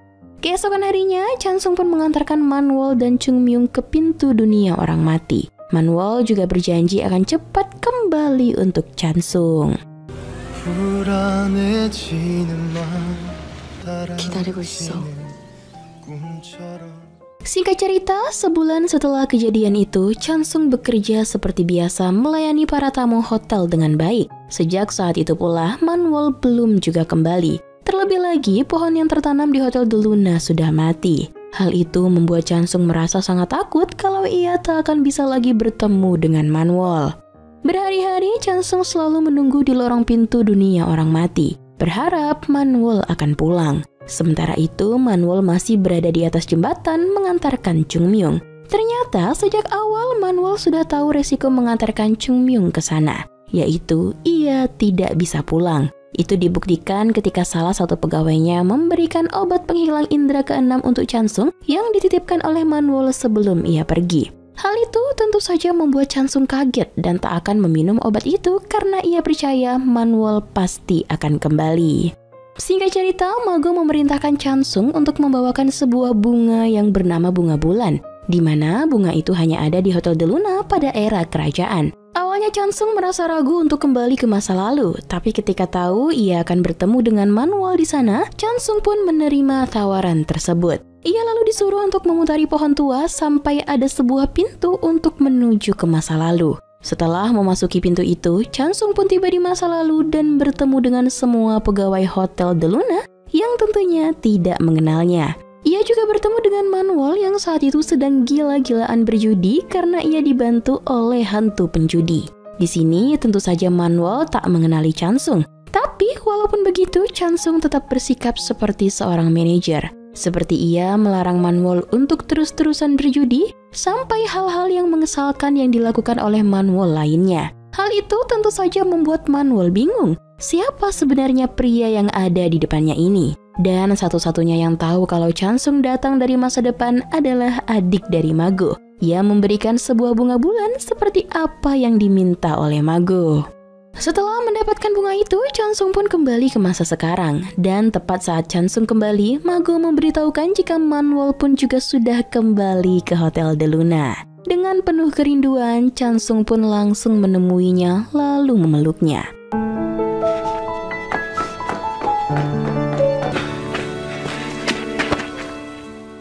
Berhari-hari, Chansung selalu berada di sisi Manwol yang tentu saja membuat perasaan Manwol ceria dan senang. Di sini, Chansung juga menceritakan jika ia diberi misi oleh Mago untuk kembali ke masa lalu mengambil sebuah bunga. Ternyata bunga itu akan dibuat sebuah ramuan, dan jika ramuan itu diminum oleh seseorang, maka orang tersebut akan berakhir seperti Manwol. Yaitu berarti Mago sudah bersiap mencari pengganti Manwol yang sudah selesai menjalani hukumannya. Mengetahui hal itu, para pegawai pun berinisiatif membuat sebuah kenangan, yaitu berfoto bersama untuk yang terakhir kalinya.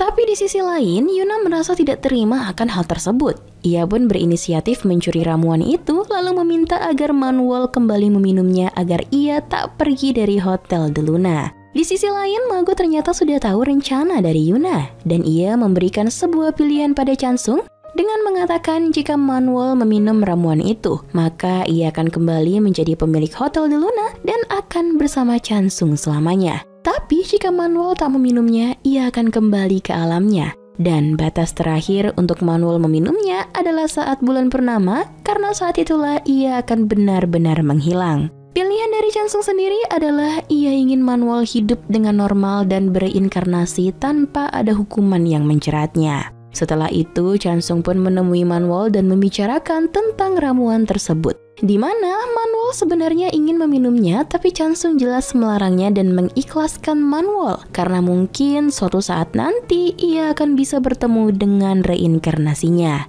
Perkataan Chansung tersebut membuat Manuel sudah bisa menebak jika ia akan memilih itu. Singkatnya, tibalah saat di mana para pegawai satu persatu meninggalkan Hotel de Luna dan menuju dunia orang mati. Momen itu tentu saja membuat Manuel tak bisa membendung tangisnya, karena mereka sudah mengabdi hampir 1000 tahun di sana. Hanya Chansunglah yang bisa menenangkan hati Manuel, dan ia juga mulai sadar jika bulan purnama sudah mulai dekat, atau hari di mana Manuel akan menyusul para pegawainya ke alam gaib. Di sisa waktunya itu, Manuel pun menghabiskan waktunya untuk berduaan dengan Chansung dari pagi hingga malam. Sampai akhirnya tibalah waktu seperti janjinya dulu bahwa Manuel adalah tamu terakhir yang Chansung antarkan. Sebelum pergi, Manuel mengungkapkan keinginannya jika ia ingin bertemu dengan Chansung kembali di kehidupan selanjutnya. Chansung pun menyanggupinya sambil memeluk erat Manuel sebelum ia benar-benar pergi. Ketika Manuel pergi dari dunia, semua yang berhubungan dengan Hotel de Luna langsung menghilang. 안녕.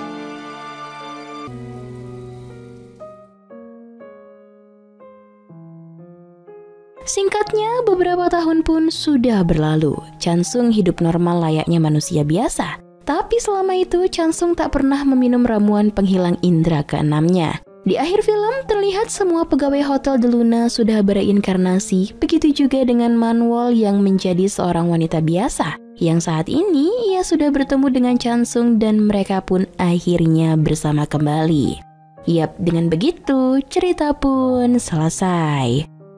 서로의 옆에서 안고 웃으며 바라봅니다.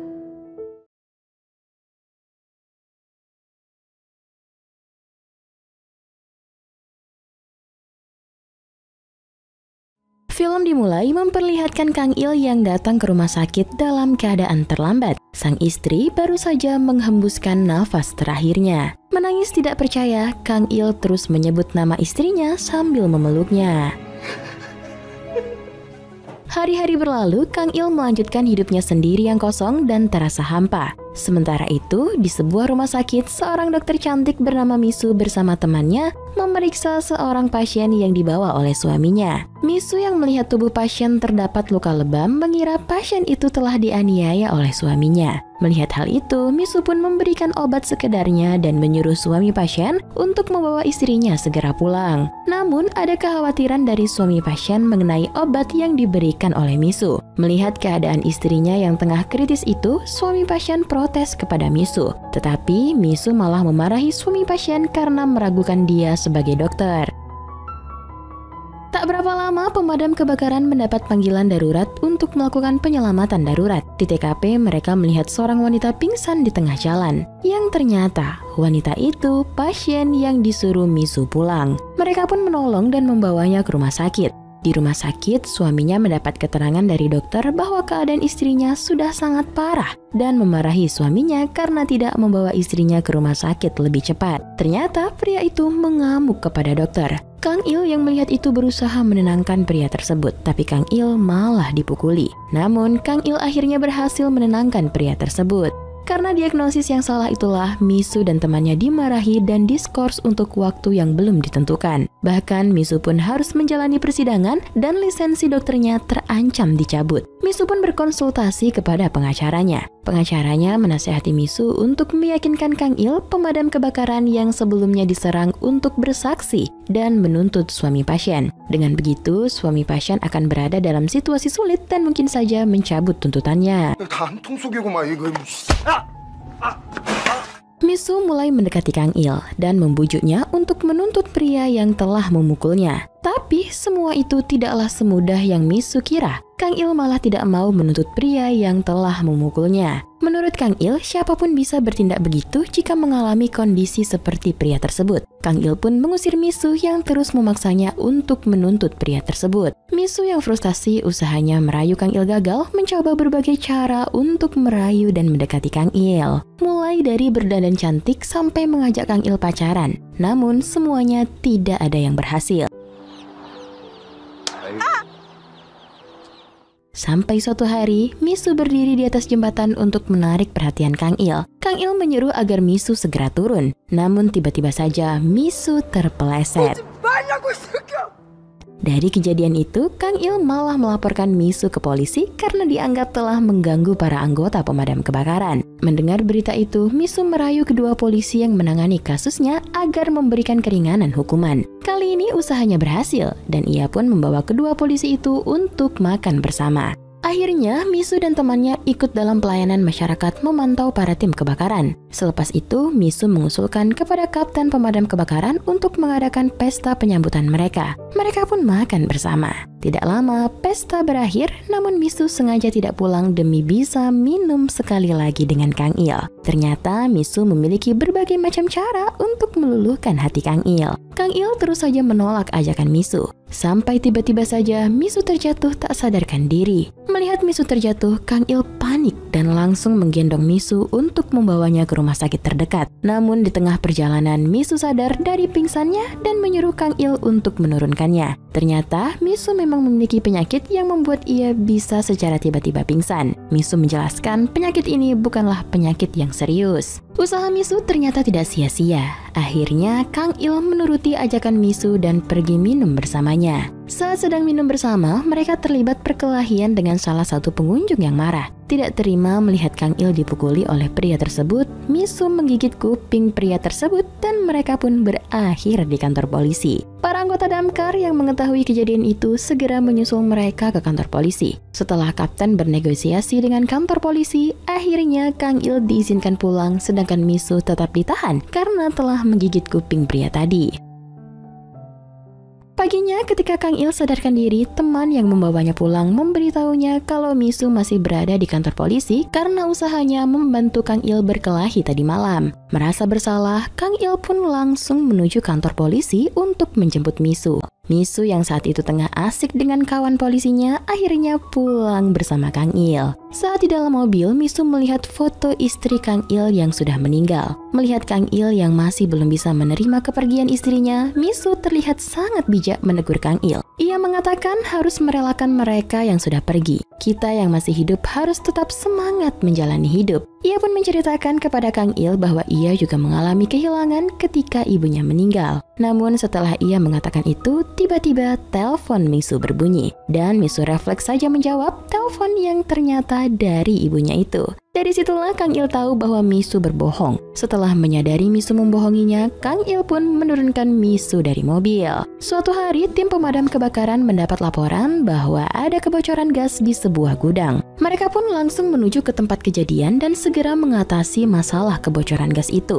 Saat akan kembali pulang, Misu yang tertinggal di dalam gudang gas tiba-tiba pingsan. Menyadari Misu tertinggal, Kang Il pun kembali ke gudang gas. Petugas gudang yang merasa kebocoran gas sudah diatasi kembali mengoperasikan gudang gas tersebut tanpa mengetahui bahwa Kang Il dan Misu masih berada di dalamnya. Kang Il dan Misu terkunci di dalam gudang itu, sinyal HP pun tak ada di dalam gudang tersebut, sehingga Kang Il tidak dapat menghubungi siapapun untuk meminta bantuan. Waktu pun terus berjalan, keadaan Misu dan Kang Il semakin parah. Di tengah keadaan yang hampir tak berdaya itu, Misu bertanya kepada Kang Il apakah ia menyukainya. Kang Il menjawab bahwa ia tidak menyukai Misu. Mendengar itu, Misu pun pingsan. Melihat Misu pingsan, Kang Il berusaha untuk membangunkannya. Dan akhirnya ia mengatakan bahwa ia menyukai Misu. Di saat-saat kritis itulah teman-teman Kang Il dan Misu pun sadar kalau Kang Il dan Misu tidak ada. Mereka pun segera kembali menyusul dan menyelamatkan Kang Il dan Misu yang hampir saja mati kedinginan. Semenjak kejadian itulah hubungan Kang Il dan Misu semakin dekat. Kang Il sedikit demi sedikit membuka hatinya untuk segala perhatian yang diberikan oleh Misu.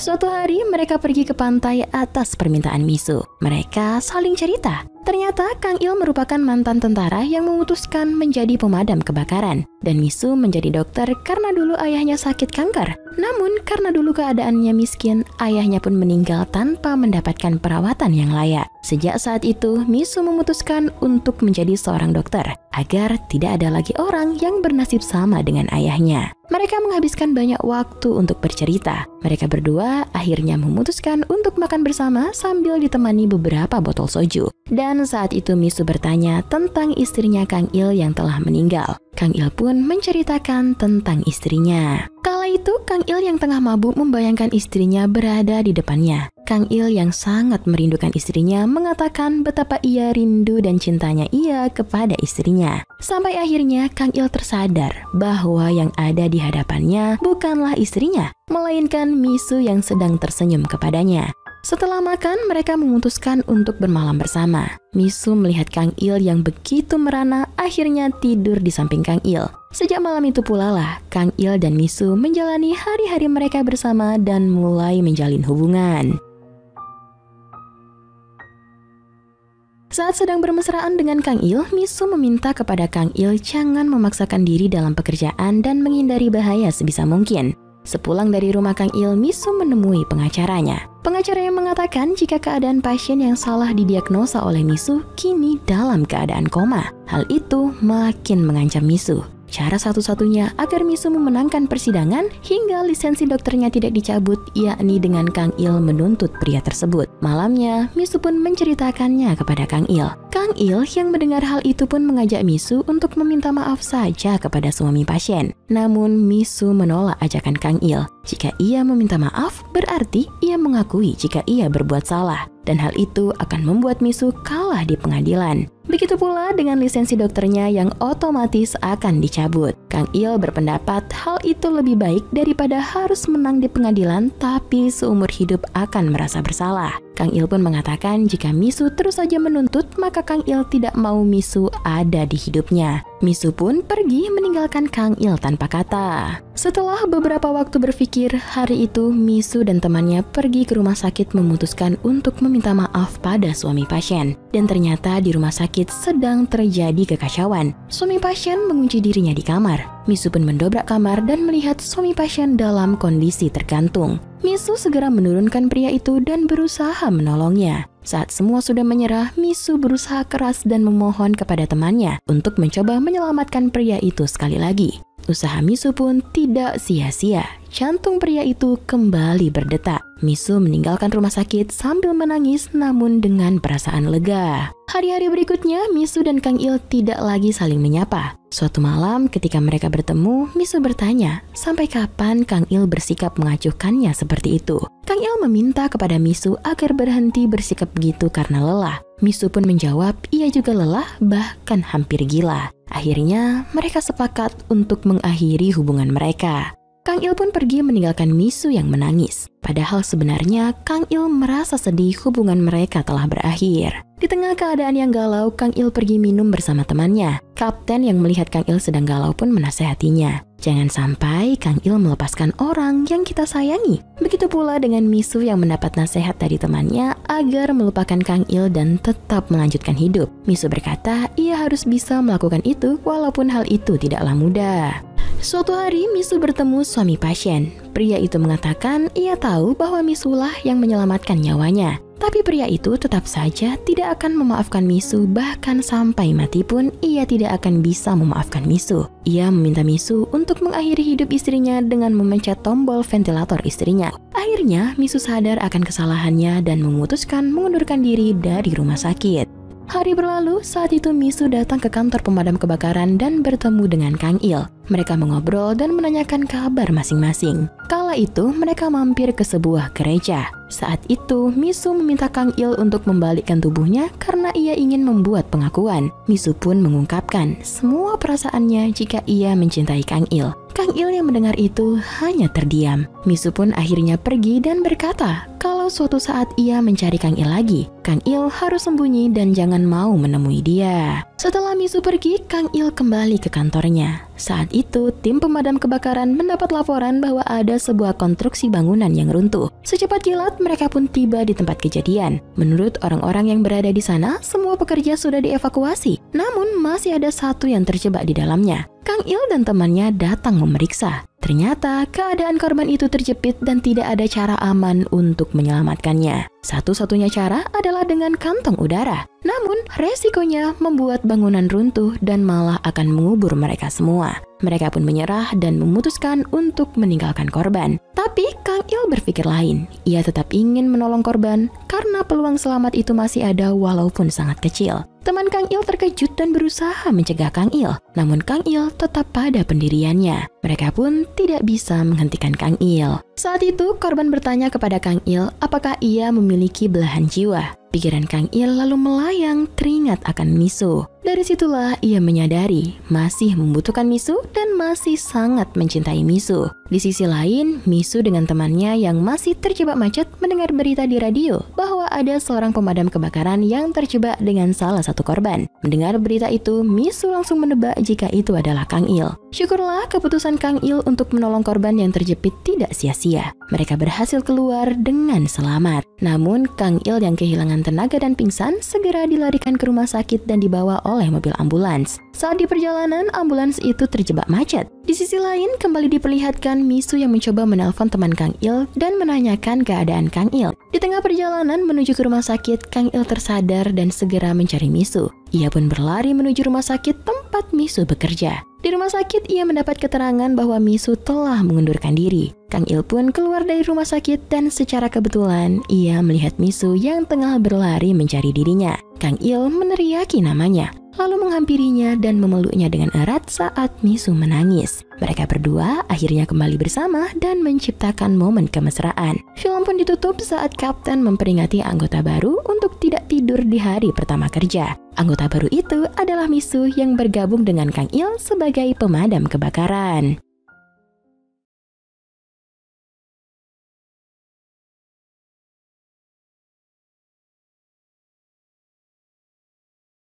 Kisah dimulai dengan seorang gelandangan yang menemukan seorang bayi di loker stasiun kereta bawah tanah. Bayi itu diberi nama Ilyong karena ia ditemukan di loker nomor 10. Ilyong tumbuh dan tinggal bersama dengan gelandangan lainnya di stasiun. Sampai suatu hari, seorang polisi merazia para gelandangan dan menculik Ilyong untuk dijual pada seorang lintah darat. Lintah darat itu bernama Ma Wuhi atau biasa dipanggil dengan sebutan Oma. Oma menjalankan berbagai macam jenis bisnis, mulai dari rentenir, pemasok tenaga kerja asing ilegal, dan kegiatan ilegal lainnya. Oma dikenal sebagai seorang rentenir yang kejam guys. Ia meminjamkan uang pada orang-orang dengan bunga yang sangat besar. Dan apabila orang itu tidak dapat membayar hutangnya, maka Oma tak segan-segan untuk membunuh dan mengambil organ tubuhnya. Wow. Ilyong beserta anak lainnya dipekerjakan sebagai pembagi selembaran di stasiun kereta. Akan tetapi, karena dianggap kurang berguna, mereka pun dibuang di jalanan. Ilyong kemudian bertemu dengan seorang anak yang juga dibuang oleh Oma, lalu mengajak anak itu untuk kembali ke rumah Oma. Dan akhirnya mereka pun diizinkan untuk tinggal di rumah Oma tersebut. Pada suatu hari, Ilyong diajak oleh Oma untuk pergi bekerja dan saat di perjalanan, Ilyong melihat seekor anjing yang sedang sekarat. Tanpa belas kasih, Oma membunuh anjing tersebut. Lalu berkata kepada Ilyong, bila dia tak berguna lagi, maka dia akan bernasib sama seperti anjing tersebut, sobat. 얘부터는 원금에서 까는 건가?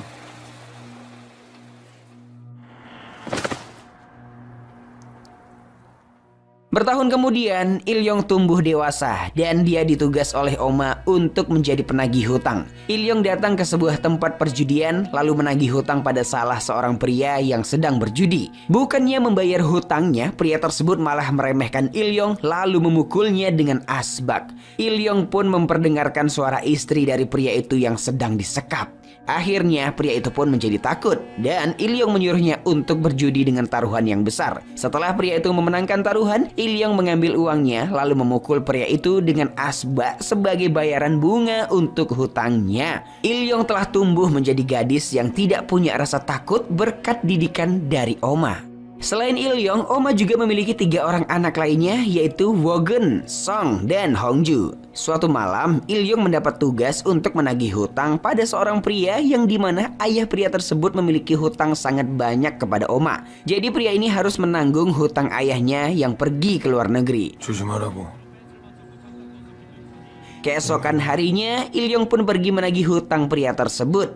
Dan saat pintu terbuka, pria yang bernama Park Suk-hyun itu dengan ramah mengajak Ilyong untuk masuk ke dalam rumahnya. Suk-hyun juga menawarkan Ilyong minuman dan membuatkan makanan. Lalu Suk-hyun berjanji untuk membayar hutang ayahnya, dan ayahnya juga sedang bekerja keras di luar negeri. Lalu Ilyong bertanya mengapa Suk-hyun percaya pada ayahnya. Dengan tersenyum, Suk-hyun menjawab kenapa ia tidak percaya dengan ayahnya sendiri. Saat itu Suk-hyun mencoba mengobati wajah Ilyong yang terluka. Tetapi Ilyong tidak suka dan langsung pergi dari rumah. Di perjalanan pulang, Oma menelpon Ilyong dan bertanya apakah Ilyong sudah mendapatkan uangnya. Untuk pertama kalinya, Ilyong berbohong pada Oma dengan berkata kalau tidak ada siapapun di rumah itu. 미쳤냐?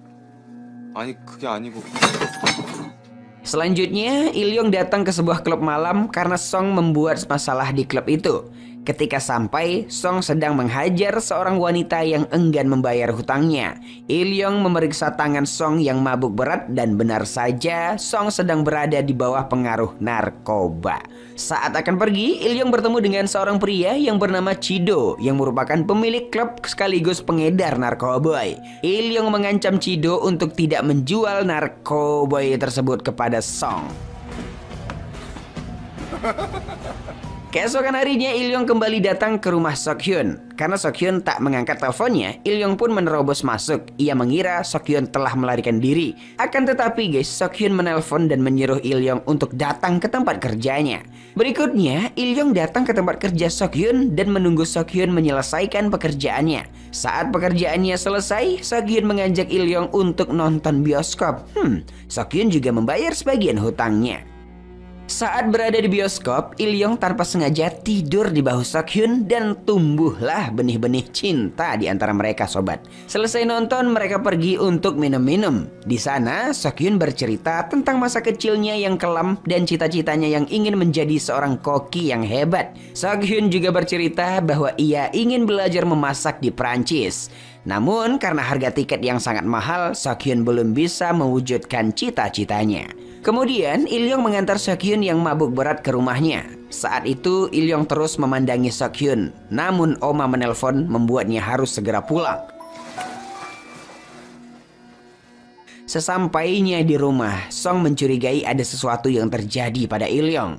Keesokan harinya, Song mengajak Ilyong untuk berbelanja pernak-pernik wanita. Di sana Ilyong tertarik dengan dress berwarna putih yang terpajang di toko. Dan tanpa pikir panjang, Song langsung membelikan Ilyong dress tersebut.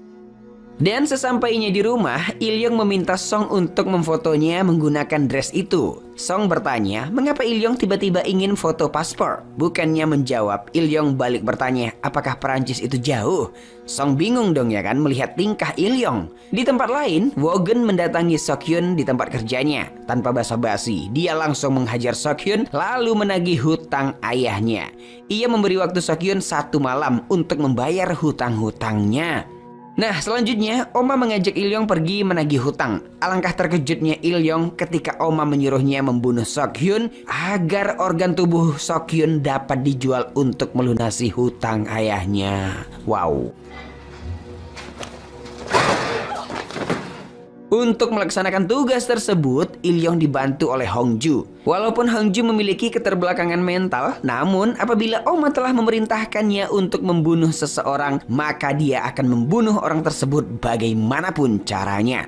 Ilyong menyuruh Hongju berhitung sampai 100 sebelum pergi ke tempat Suk-hyun. Ilyong pun segera naik ke rumah Suk-hyun dan menyuruh Suk-hyun untuk segera pergi. Ia juga memberi Suk-hyun tiket pesawat dan menyuruh Suk-hyun meninggalkan Korea untuk keselamatannya. Namun Suk-hyun tidak mempercayai perkataan itu dan pada saat yang sama Hongju sudah datang. Hongju langsung mengenali Suk-hyun dan bersiap membunuhnya. Dengan terpaksa, Ilyong memukul Hongju hingga pingsan.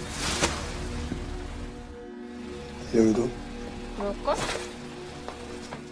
Mereka pun segera melarikan diri, namun pelarian mereka terhenti karena mereka tertangkap oleh Dr. An dan juga anak buahnya. Dr. An bertugas untuk mengoperasi dan menjual organ tubuh orang yang berhutang pada Oma. Tak lama guys, Oma datang. Dengan sekuat tenaga, Il Yong mencoba menghentikan Oma yang akan membunuh Sok Hyun. Namun apalah daya guys, dia tak mampu bergerak. Lalu Oma bertanya pada Sok Hyun, apakah Sok Hyun orang yang membuat Il Yong berubah? Tanpa pikir panjang, Oma langsung menyayat leher Sok Hyun hingga akhirnya Sok Hyun tewas di depan mata Il Yong guys.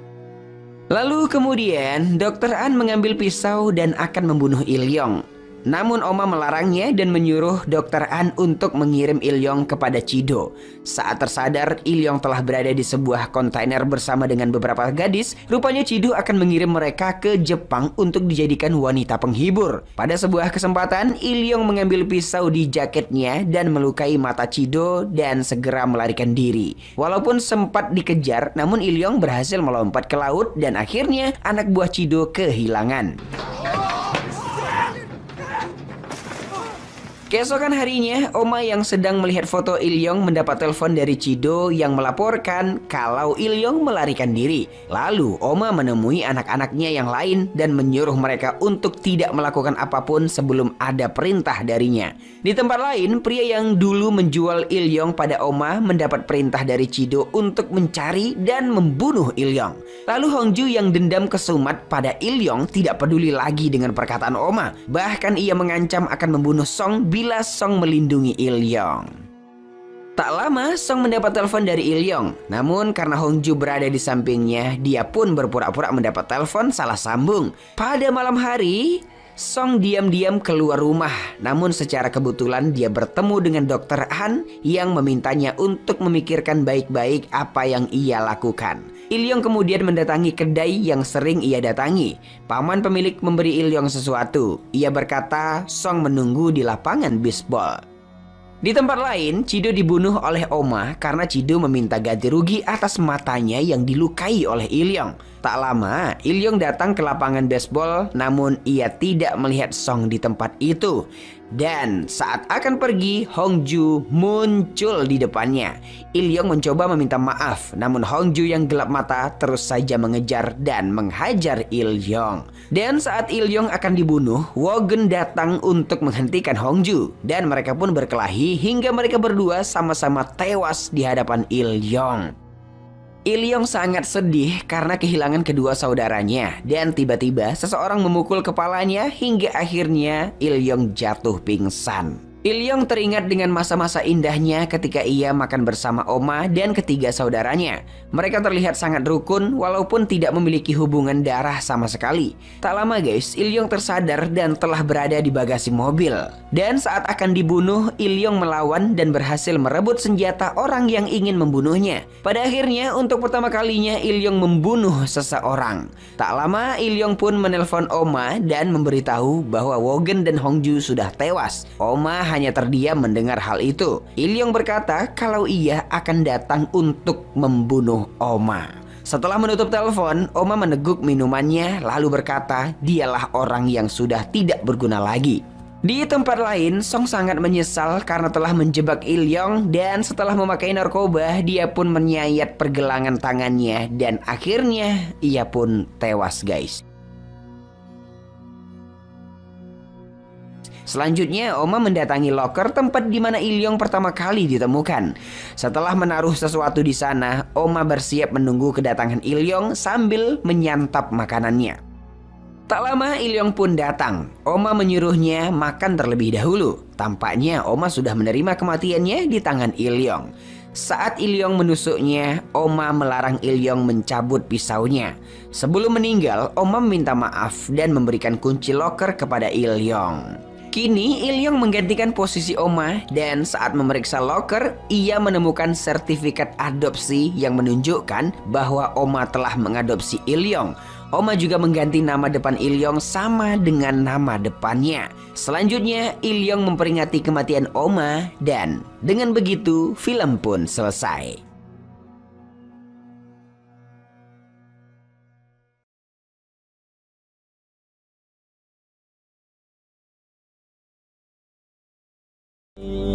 Engkau kini bukanlah untukku.